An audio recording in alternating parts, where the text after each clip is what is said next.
My name is Amber Hayes. I work in facilities management. I'm a wife and a mom. My children drew this big picture for me to share with you today. This is my icebreaker speech.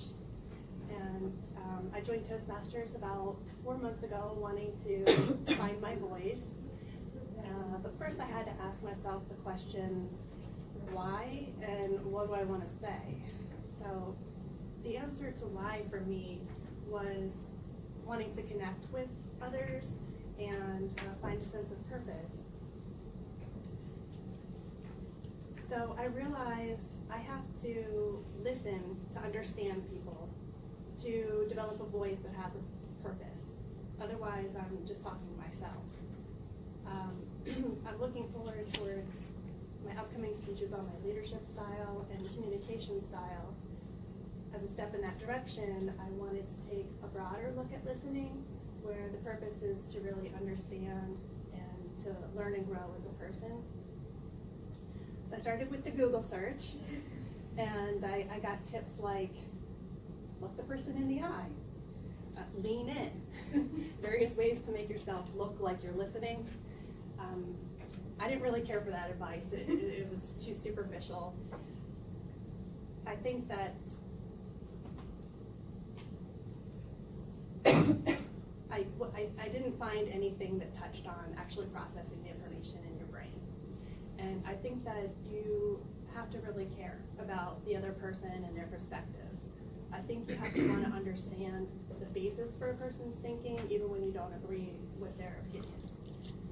And I really think that we should all believe in the possibility that listening to something that may seem completely irrelevant to our own lives can spark an amazing idea.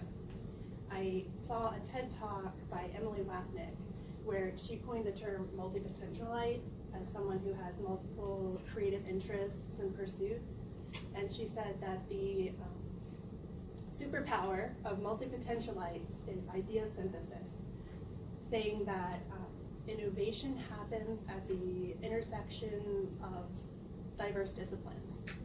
So she really portrayed the genius potential of a mind that doesn't subscribe to just a single way of thinking. I think it can be really scary to venture into new roles and new ways of thinking. But we have to ask questions that we don't know the answers to. We tell our children there are no stupid questions.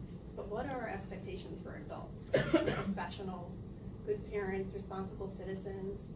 These are important roles, but we're still people in roles. And people are complex and dynamic, and these roles are ever evolving. I like to watch the PBS NewsHour has a brief but spectacular segment. And here I saw an excellent example of listening without answers. Flossie Lewis, she's a 94-year-old retired high school English teacher. She was reunited with one of her classes. She posed the question, is Bob Dylan worthy of the Nobel Prize for Literature? She clearly did not think so. But she listened openly to her students' arguments and opinions.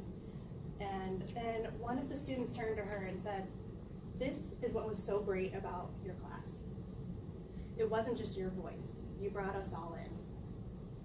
Then she concluded, without reiterating her opinion on Bob Dylan, that sometimes, even when the answers are blowing in the wind, that maybe having an answer that is too certain can destroy us also.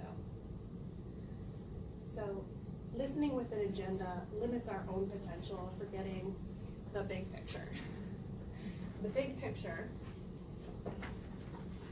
is this amazing place where we get to think for ourselves in a really meaningful way. We get to make sound decisions. And we get to take actions that are purposeful. One day last spring, I was driving to my grandmother's nursing home a couple months before she passed away. In my minivan, of course, my 2 kids in the back, and we're listening to Pandora.